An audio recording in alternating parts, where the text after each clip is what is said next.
존재감이라는 것이 있습니다. 존재감. 이 존재감이라는 것은 나를 드러내는 것이죠. 내가 드러나는 것입니다.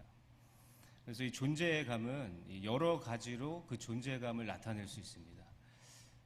어떤 사람은 탁월한 외모를 통해서 나의 존재감을 증명할 수 있고, 또 어떤 사람은 어떤 탁월한 재능을 통해서 또 나의 존재감을 드러낼 수 있습니다. 또 어떤 매력을 통해서 자신의 존재감을 나타내는 경우들이 있습니다.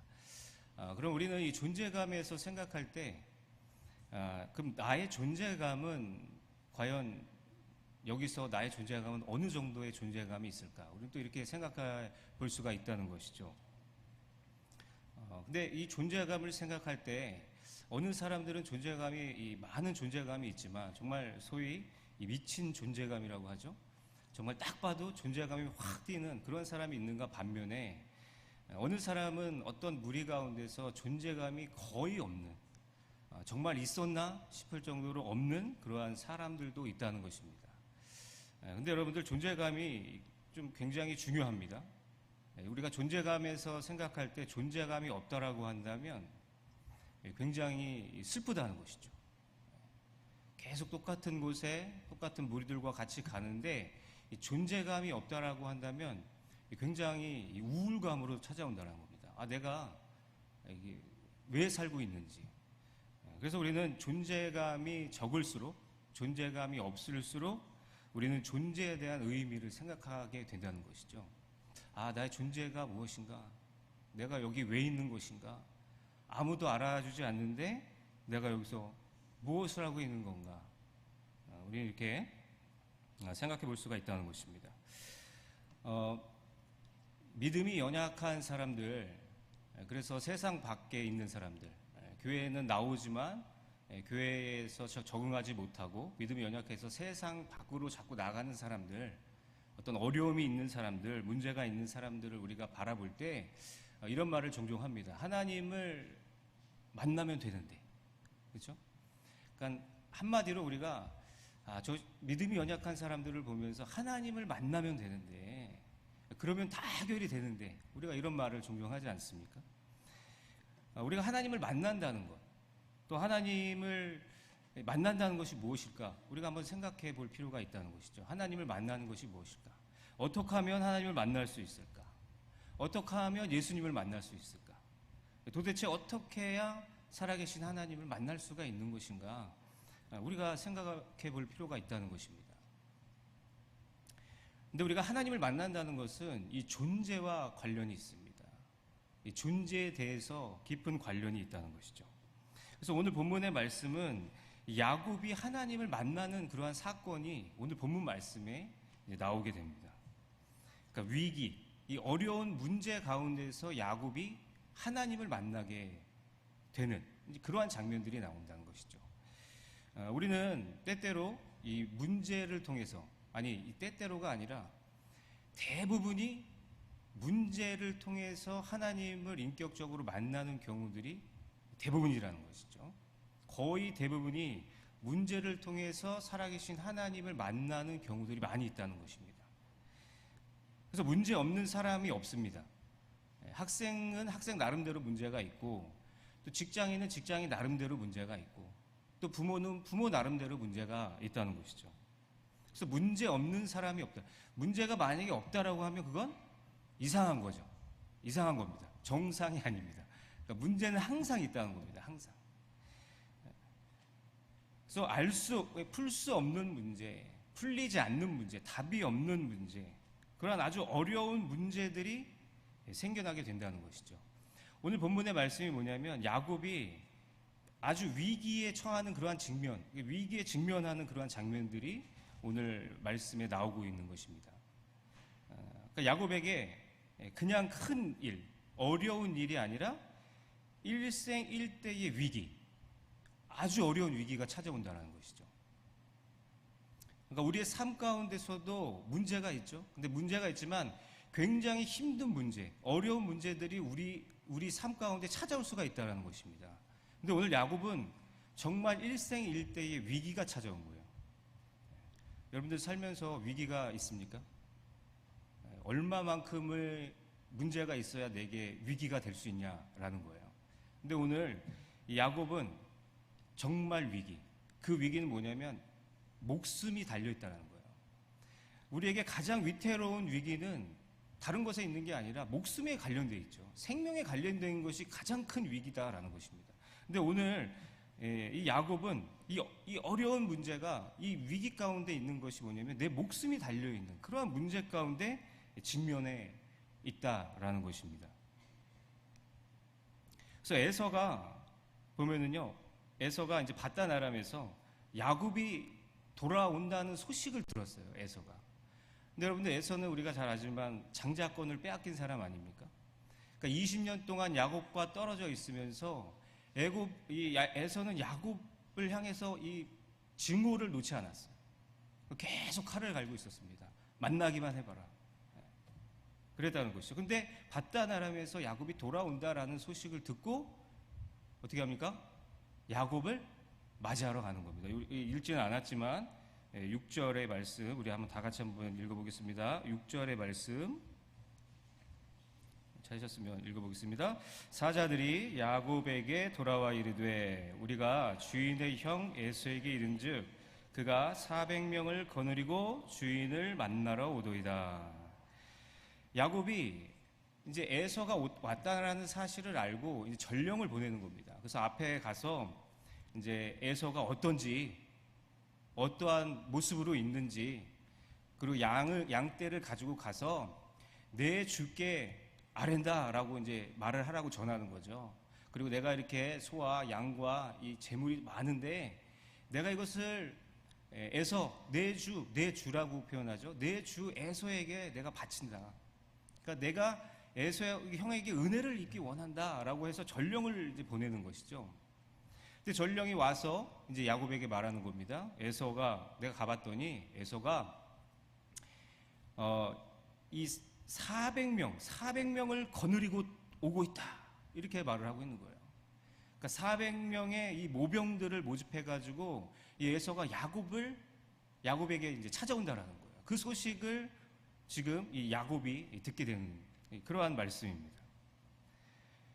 그러니까 400명을 왜 거느리고 오겠습니까?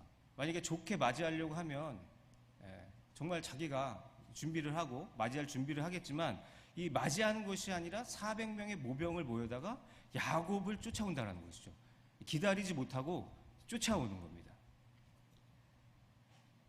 그건 죽이려고 오는 거죠. 칼을 들고.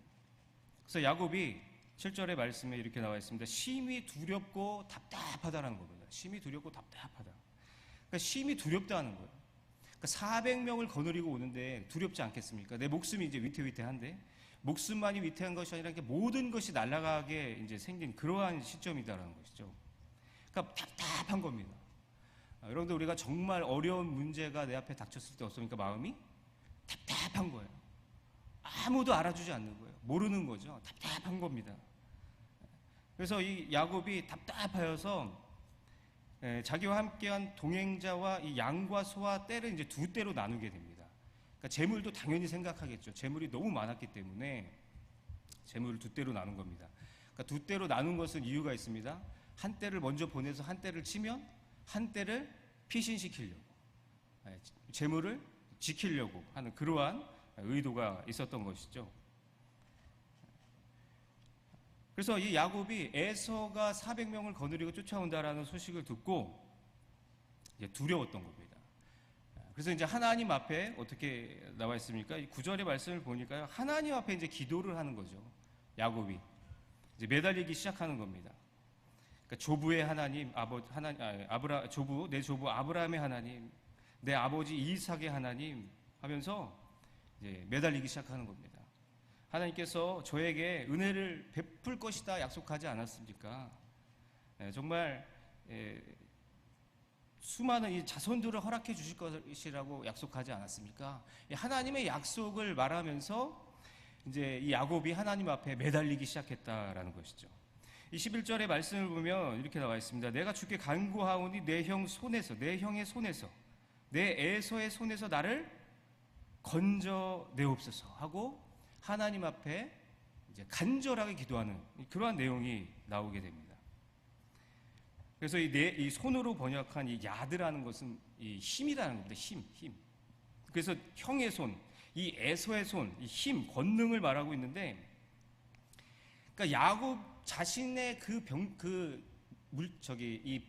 힘보다 에서의 힘이 강력하다라는 거예요. 그 강력한 힘을 말할 수 없는 이 군사력이 있기 때문에 그 손에서 나를 건져달라라고 야곱이 하나님 앞에 기도하며 나아가는 그러한 모습입니다. 그래서 여기 야드라는 말이 2번 나오는데 힘이라는 말이 2번 나오는데 이 2번 반복됐다라는 것은 무엇이냐면 야곱이 중언부언하지 않았다라는 거예요. 하나님 앞에 간절하게 그 절박함으로 하나님 앞에 기도하며 매달리는 그러한 모습들이 이 야드가 2번 반복됐다라는 그 의미 가운데 보여지고 있다는 것입니다. 이 말씀은 무엇입니까? 지금 내 앞에 있는 위기, 내 목숨이 위태로운 이 위기는 내 힘으로 해결이 안 된다는 거예요. 그래서 형의 보복을 에서의 보복을 해결할 수 있는 분은 오직 하나님밖에 없다. 하나님밖에 없습니다. 라는 이러한 마음으로 야곱이 결사적으로 간구하는 거죠. 하나님 앞에 매달리기 시작했다라는 것입니다. 그래서 야곱이 24절에 보니까 이제 홀로 남아있게 됩니다. 우리가 이제 24절부터 읽었는데요. 야곱이 이제 홀로 남아있게 되는 것이죠. 그러니까 이제 기도를 마치고 11절에 기도를 마치고 야곱이 이제 다시 막 그 나귀와 이 바칠 제물들을 막 급하게 골라가지고 다시 2대로 나눠서 에서에게 보내는 거예요. 마음을 풀게 하려고 이제 보내는 것이죠. 그리고 다 보내고 나중에 밤에 일어나서 또 자기 아내와 이제 마지막 남은 사람들을 다 보내기 시작합니다. 그러니까 전부 가라는 거예요. 자기는 맨 뒤에 가고 이제 전부 가라는 거죠. 그러니까 전부 보내고 나서 야곱이 오늘 24절에 뭐라고 말씀하고 있습니까? 홀로 남았다는 것이죠. 홀로. 그래서 이게 홀로 남았다라는 말씀은 뭐냐면 이제 혼자 된 게 이제 된 거죠. 이 홀로는 모든 것으로부터 완전하게 이제 분리된 상태를 말하고 있습니다. 그래서 야곱이 그 위기 가운데 자기 할 것을 다 하고 나서 이제는 홀로 서게 됐다라는 것이죠. 홀로. 남았더니 이렇게 나와 있죠. 이 남았더니라는 뜻은 야곱이 스스로의 결단으로 남아 있음을 보여주고 있는 말입니다. 그러니까 혼자 어쩔 수 없어서 혼자 남아 있게 된 것이 아니라 야곱은 스스로 결단해서 내가 혼자 있기를 원해서 혼자 분리된 그 상태를 말하고 있는 것이죠. 야곱은 힘겨운 문제 앞에서 어찌할지를 몰라서 이 다른 사람들과 격리된 그 장소에서 혼자 남아서 이제 고뇌하고 기도하기 시작했다라는 것입니다. 그래서 야곱이 홀로 남았을 때 하나님께서 하나님의 사자를 야곱에게 보내주시는 것을 볼 수 있습니다. 그러니까 혼자 남아서 보냈다라기보다 야곱이 자신에서 스스로 혼자 남아서 기도할 때 하나님만 전적으로 매달릴 때 하나님이 찾아오셨다라는 말씀입니다. 그래서 야곱에게 하나님이 찾아오시는 것입니다. 그 야곱이 어떤 사람입니까? 자기 힘으로 살았던 사람이에요. 그러니까 민첩했던 사람입니다. 근데 이 민첩함이 뭐냐면 영적으로 하나님 앞에 서려고 하는 민첩함보다 눈치가 빠르고 잔머리가 돌아가고 머리 회전이 빠르고 아는 것이 많은 그러한 사람이었다는 것이에요. 아는 것이 많은. 그러니까 자기 힘대로 사는. 여러분들 자기 힘대로 사는 사람은 아는 것이 많습니다. 아니나 밖이나 아는 것이 많아요. 전문가가 있음에도 불구하고 아는 것이 많기 때문에 혼자 사는 겁니다. 혼자 힘으로 해결한다는 것이죠. 야곱이 그런 사람이었다는 것이에요. 근데 야곱이 아무리 생각해도 이 일생일대의 위기를 벗어날 방법이 없는 거죠. 하나님 앞에 매달리는 겁니다. 그래서 야곱은 이 하나님의 그 사자를 보내줬을 때 그 사자가 하나님이 보내신 사자라는 것을 인식했어요. 알고 있었어요. 마치 아브라함이 그 천사 3명을 바라봤을 때 하나님이 보내신 천사라는 것을 알았던 것처럼 이 야곱이 알았다는 것이죠. 씨름하기 시작했다는 겁니다. 밤이 새도록. 그래서 여러분들, 우리가 씨름했다라는 것을 우리가 하나님 앞에 매달리고 기도했다, 우리가 이렇게 표현할 수 있지만, 정말 이 말씀은 그 하나님이 보내신 그 사자 하나님과 씨름했다라는 겁니다. 정말로 씨름을 했다는 것이죠. 밤이 새도록 계속. 그래서 25절의 말씀, 25절 말씀에 이렇게 나와 있습니다. 우리 25절 말씀 우리 다 같이 한번 봉독하겠습니다. 자기가 야곱을 이기지 못함을 보고 그가 야곱의 허벅지 관절을 치매 야곱이 그 관절이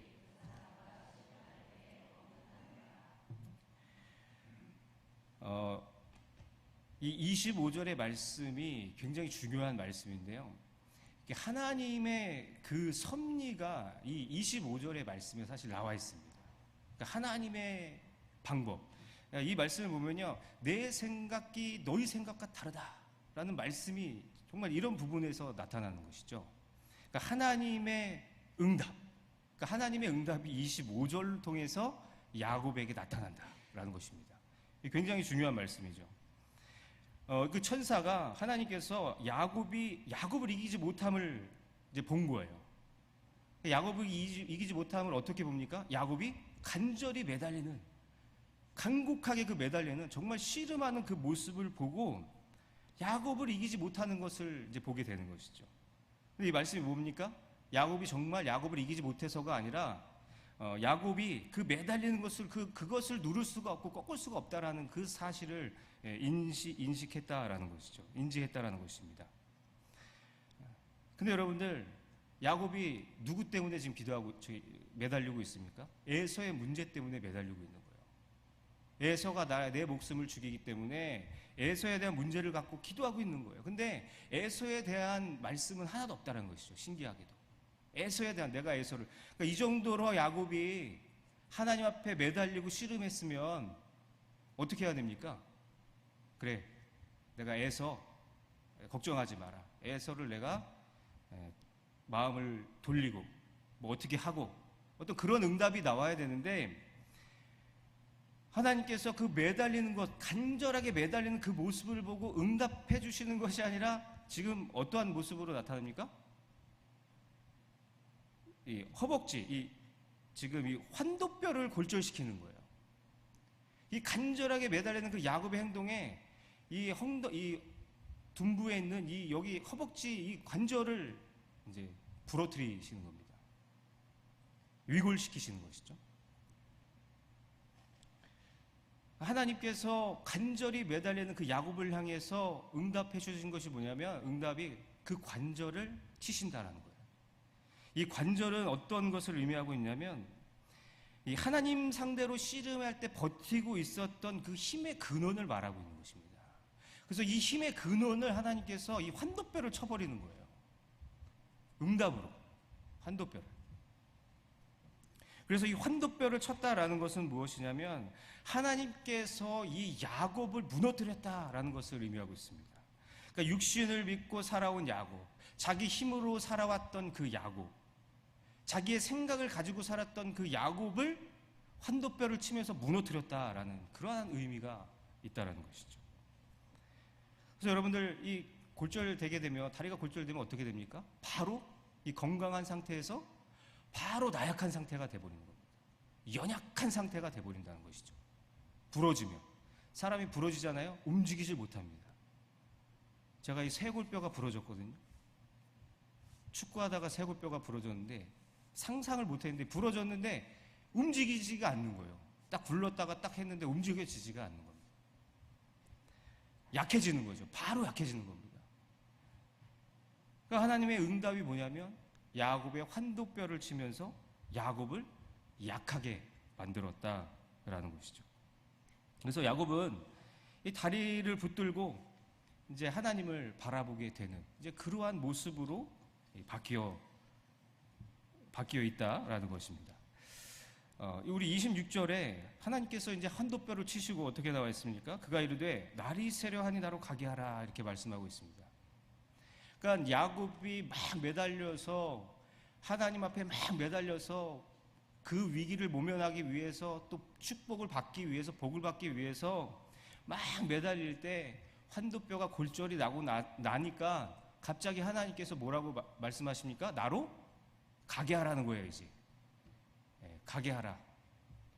근데 하나님이 환도뼈가 부러진 야곱을 보고 그냥 쉽게 갈 수 있음에도 불구하고 이게 왜 물으시는 겁니까? 하나님이.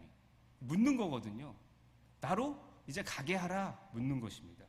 이 말씀은 뭐냐면 이 육신이 망가진 야곱, 정말 이 고통이 있는데 이 고통 가운데 더 고통을 하나님께서 주시고 나서 야곱에게 묻는 거예요. 나로 가게 하라. 이제 가게 하라 묻는 거죠. 이 물은 이유는 야곱을 통해서 이 야곱이 하나님을 정말로 의지하고 있는지, 하나님을 이름에도 불구하고 나를 끝까지 의지하고 있는지 하나님께서 이 물음을 통해서 이제 야곱을 시험하는 이제 그러한 내용이다라는 것입니다. 여러분들 그런 경험 있지 않습니까? 기도했는데 더 힘들어지는 경우. 제가 결혼할 때 굉장히 힘들었습니다.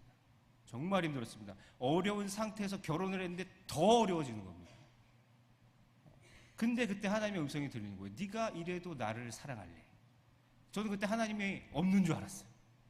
제가 배우자의 기도는 그렇게 기도를 했는데 빠지지도 않고 기도했던 것 같은데 그 힘든 가운데 결혼까지 너무 힘들게 해버리니까 고통 가운데 고통을 더하니까 정말 이 믿음이 사라지더라고요. 근데 하나님이 물으시는 거죠. 그래도 네가 나를 사랑할래. 그 무릎 앞에 다시 이제 무릎을 꿇을 수 없는 그러한 일들이 있었는데 이 야곱도 그렇다는 거죠. 의지하는 그 가운데 근데 야곱이 뭐라고 대답합니까? 가게 하지 아니하겠나이다 말하는 것이죠. 그러니까 당신을 절대로 보내지 않겠다라는 그 확고한 의지를 그 하나님 앞에 이제 보이게 되는 그러한 말씀입니다. 그래서 당신이 나를 축복하지 않으면 절대 갈 수 없다. 그래서 이 복을 받을 수 있게 믿고 있는 거예요. 야곱은 내가 정말 갈 데가 없어서 의지하는 그런 것도 있겠지만 붙잡아야 될 것도 있겠지만 야곱은 이 믿음을 가지고 하나님 앞에 매달렸다라는 것이죠. 축복해 주시기 전까지 가게 하지 않겠다. 끝까지 잡는 거죠. 그때의 27절에 하나님께서 어떻게 하시냐면 그때에 비로소 묻습니다. 야곱에게 내 이름이 무엇이냐라는 거예요. 내 이름이 무엇이냐. 끝까지 붙드는 하나님의 하나님 앞에 끝까지 붙드는 야곱을 향해서 이제 내 이름이 무엇이냐 이제 묻는 겁니다. 이 말씀은 뭐냐면 단순히 네이밍을 묻는 게 아니에요. 이름을 묻는 게 아니라 존재를 언급하는 겁니다. 존재를. 네 존재가 무엇이냐라는 거예요. 네 이름이 무엇이냐. 야곱의 뜻이 무엇입니까? 뒤꿈치를 잡는 자, 속이는 자. 묻는 거예요. 네 이름이 무엇이냐라는 거예요. 그러니까 존재에 대해서 묻는 겁니다. 야곱은 거기서 이제 깨닫는 거죠. 야곱에게 자복을 받는 겁니다. 야곱에게 자복을 받듯이 묻는 겁니다. 내 이름이 무엇이냐? 야곱이 어떻게 생각했습니까? 저는 죄인입니다. 저는 속이는 자입니다. 깨닫게 되는 것이죠. 자기 힘으로 살았던 그 야곱, 이기적이고 약삭빠르게 살았던 그 야곱이 야복 강가에서 하나님을 인격적으로 만나는 그 순간이다라는 것입니다. 존재, 하나님이 그 어려울 때, 힘들 때 그 존재를 묻는다는 것이에요. 그래서 야곱은 하나님을 만나면서 이제 존재가 변하게 되는 겁니다. 28절에 보니까 이르되 내 이름이 다시는 뭐라고요? 야곱이라고 부를 것이 아니요 이스라엘이라 부를 것이다. 이스라엘, 하나님과 및 사람과 겨루어 이겼습니다. 이스라엘, 이 엘이라는 것은 하나님 앞에 선자, 그러니까 하나님 앞에 이제 바로 선자를 의미하고 있는 것입니다. 그래서 야곱이 이제 너는 네 힘대로 살았지만 이제 하나님 앞에 바로 선자로서 살 것이다 라는 것을 하나님께서 선포하고 있다라는 것입니다. 이스라엘이라 부를 것이다 라는 거죠. 야곱이라 부르지 않겠다. 이 네이밍, 이 이름을 부여하는 것은 무엇이냐면 통치권과 소유권이 있음을 알려주는 거예요. 그러니까 그 통치권이 이삭에게 있는 것이 아니고 사람에게 있는 것이 아니고 자신에게 있는 것이 아니라 이제 이름을 부여해 주잖아요. 그 부여한 건 뭐냐면 너의 소유권이 나한테 있다라는 거예요. 야곱의 소유권이 나에게 있다. 너 이제 이스라엘이다 이거 이스라엘. 그 소유권이 하나님 앞에 있다라는 것이죠. 그래서 그래서 야곱이 하나님을 만나고 나서 이제 그곳의 이름을 브니엘이라 이렇게 말씀하고 있습니다. 브니엘이라 정한 거예요. 그건 뭐냐면 내가 하나님과 대면하여 보았으나 내 생명이 보존되었다라고 해서 이제 브니엘이라고 짓는 것이죠. 이제 31절에 야곱이 그렇게 씨름을 하고 이제 천사가 갔습니다. 하나님이 가셨어요. 그리고 나서 정말 영화의 한 장면처럼 이제 해가 돋아나기 시작하는 겁니다. 해가 뜨기 시작하는 거예요. 밤새도록 씨름하다가 환도뼈가 부러지고 쩔뚝쩔뚝 거리면서 이제 해가 돋기 시작하는 거예요. 씨름했으니까 말 그대로.